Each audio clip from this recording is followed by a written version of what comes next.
Good morning guys! Day 3 here in Boracay. Ang maulan. Ayan na ang bagyo. Pakita ko sa inyo. Ang lakas ng hangin. Tapos yung beach. Lakas na rin ng alon. Pero may mga naliligo pa rin naman. Ayun. So pwede pa rin namang maligo.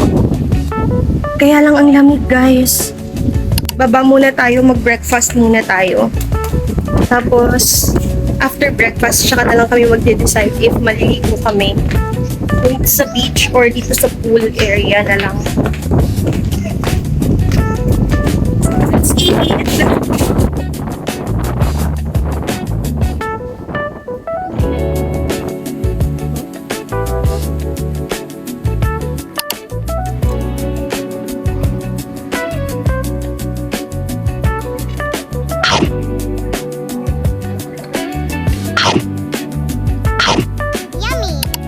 Hi guys! So 11:30 na and okay na ulit yung weather. Pwede na ulit kami maglakad going to D-Mall kasi mamimili na kami ng pasalubong.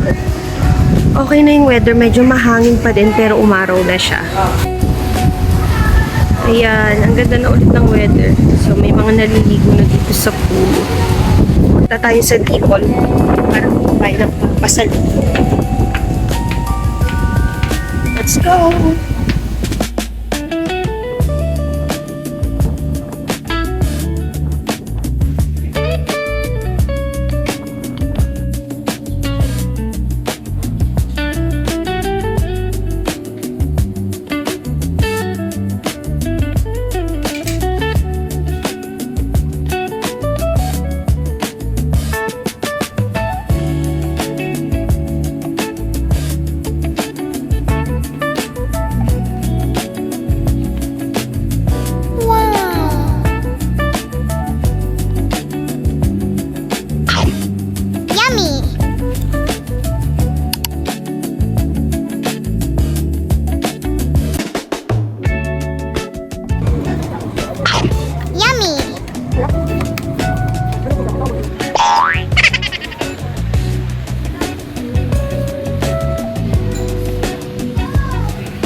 Nakapagpalit na kami.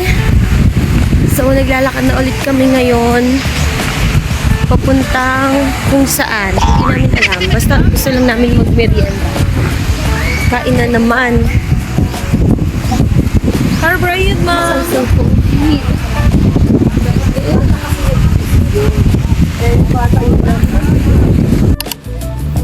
Diyan mo, lumubog yung pa ako.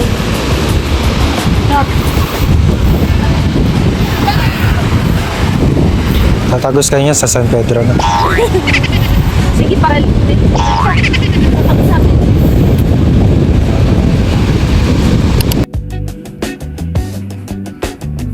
kami ay magpapa Swedish massage. Wow! i-update namin kayo later after ng massage dahil sobrang sakit na ng katawan at ng paa, kakalakad.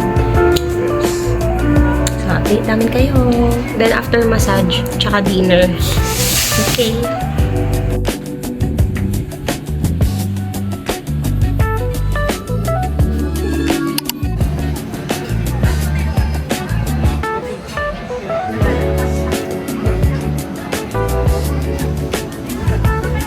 Wow! Yummy!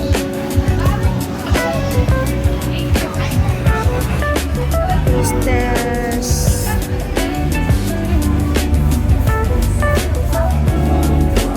Sarap.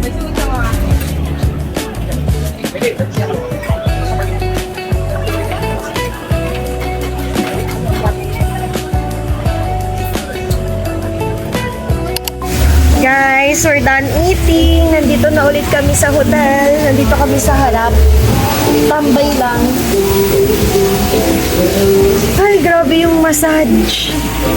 Sobrang sarap, the best. Ikaw, kamusta ang massage sa'yo? Good morning! Last day na, uwian na.